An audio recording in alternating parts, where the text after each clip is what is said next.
Welcome back to the news at 10. Some leaders of the All Progressives Congress today held a consultative meeting on issues affecting the party and the nation. In a statement, the Senior Special Assistant on Media and Publicity in the Office of the Vice President, Laolu Akonde, said the meeting, which held in the Vice President's conference room, was very useful and is aimed at achieving the goals of the party and the government. Some of those in attendance include National Leader of the Party, Bola Tinubu, former Vice President Atiku Abubakar, the Deputy Speaker of the House of Representatives, Honorable Sulaiman Lasson Yusuf, and the Minister of Science and Technology, Dr. Ogbonnaya Onu.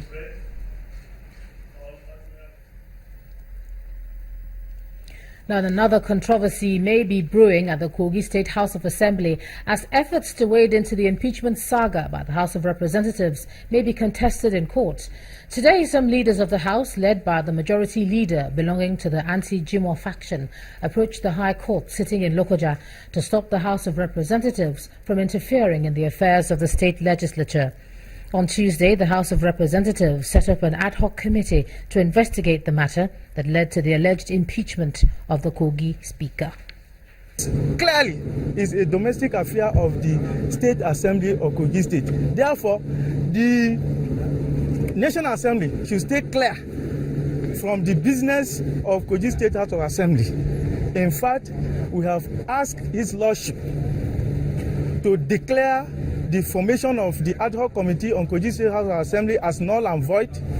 We have also approached the court to say that they have no right to invite, interrogate, and investigate the State Assembly principal officers. Further, we have asked the court to restrain them from, in fact, doing anything or taking any step in relation to the performance of their constitutional duties. The National Assembly is not coming for any resolution.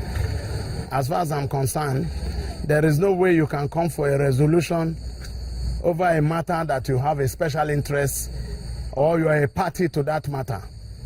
As we speak, Faleke is already an interested party in the matter that is bringing crisis to the House of Assembly.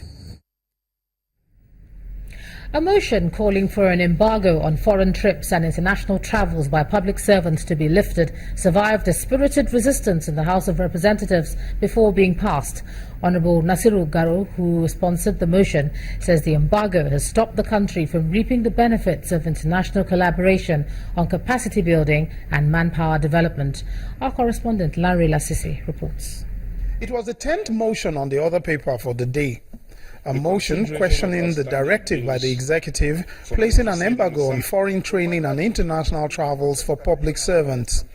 The directive says such trainings should be held in the country.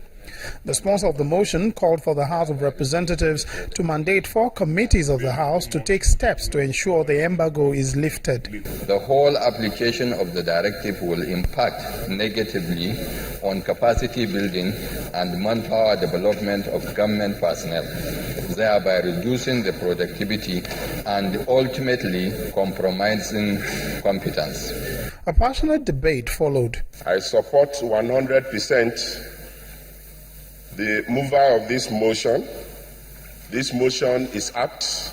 It is very timely, considering the fact that the world today is a global village. I believe that rather than to conclude, it is important that we ask those committees to find out precisely from the various government agencies why the government decided to ban the concept or the ideology of these foreign trainings, knowing fully well that it is extremely important. But those against the motion were focused on their position. Honorable members, this is the time for us to face reality of life. We do not have that money. Oil boom has gone. Today, I don't want to use the word doom or gloom. Please, honorable members, don't let us support this motion. If you want to train 100 people, is it not going to be cheaper to fly in 2 people from France or wherever they are going to train overseas down here to train the people? So, without any doubts, Mr. Speaker, we do not need this right now.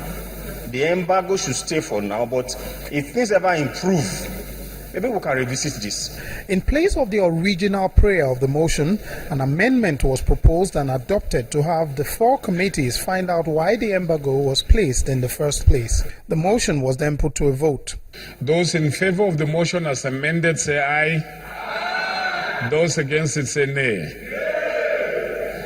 The ayes have it. The House will now await the report of the 4 committees. Lanre Lasese, Channels Television News. There's a high incidence of violence against children in Nigeria, and this needs to be tackled urgently. And that's one of the findings from a national survey which was unveiled in Lagos alongside priority actions by the Lagos state government to end violence against children. Our correspondent Yomi Otaigwe reports. Daddy, please! What is wrong with you? Is it your first time? A drama depicting one of the forms of violence children are exposed to in Nigeria before the age of 18. A worrying trend that brought together the Lagos state government, the U.S. mission in Nigeria, UNICEF and other partners to launch a campaign to end violence against children with a presentation of findings from a national survey 2014 and Lagos state's multi-sectoral response to the survey findings.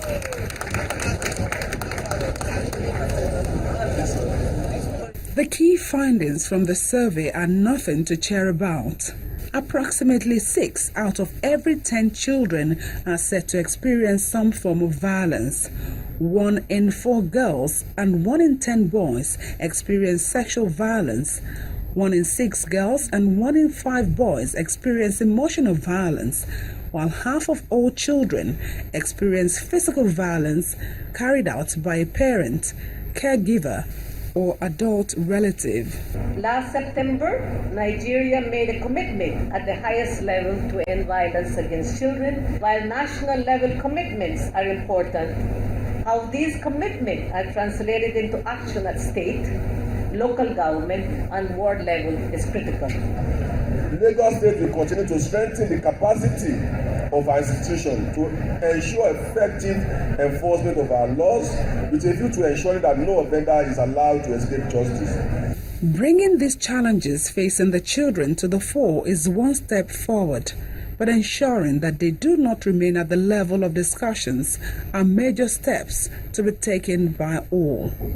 Children, feel free to come to court. We won't hear it in the courtroom, we'll hear it in the lounge. If anybody in any form abuses you, please come and lodge a report with us. You don't even need to go to the police station. And I think there should also be educated, not just the teachers, the students, the parents outside too. Because if we get home now, we tell them that this is what we've learned today, they won't believe us. Everyone here agrees that children are precious and indeed the future, and so should be protected against violence. And this is a message that needs to resonate beyond the 4 corners of this hall into communities, every home, and individuals. Yomi Otaigwe reporting for Channels Television News. About 200 shops have been constructed by the Kwara state government with the intention of generating more revenue for the state. Those living around the Eid Prayer Ground and Government College Ilorin are worried about the location of the shops. Tonight, our community report takes a look at the arguments made by the government and the residents. Now, your talk.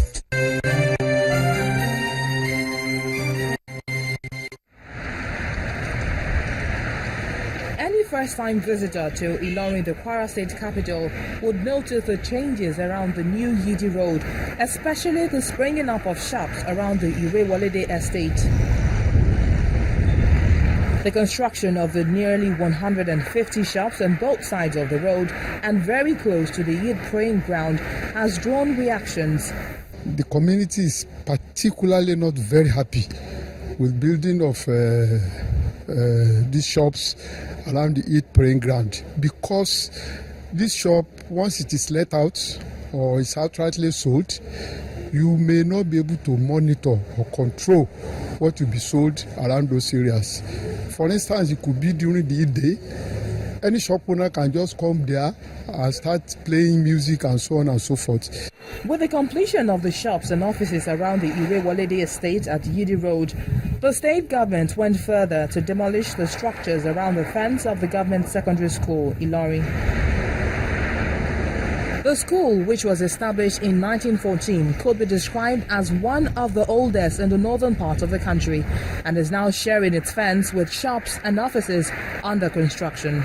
The proposed 50 shops in various stages of completion are what this old student of the school describes as highly condemnable, as the future plan of the school to expand has been defeated. This is GSS Ilorin, the whole provincial school.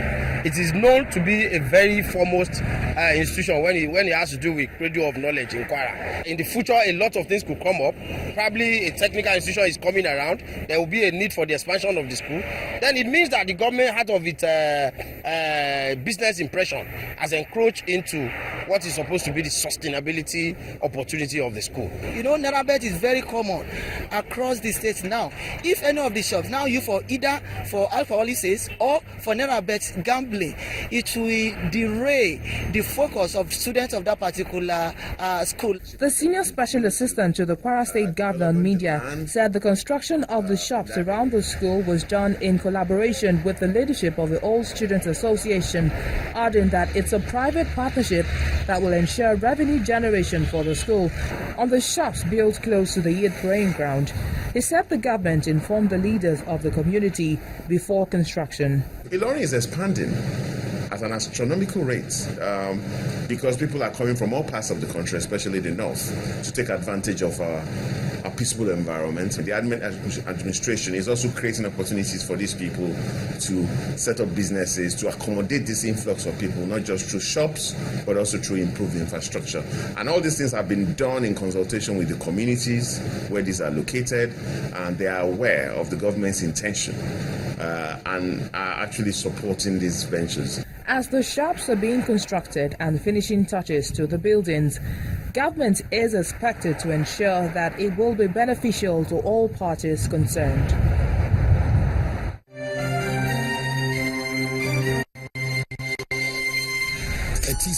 Now you're talking. All right, now let's take a look at some business news. Here's Anne Waudu.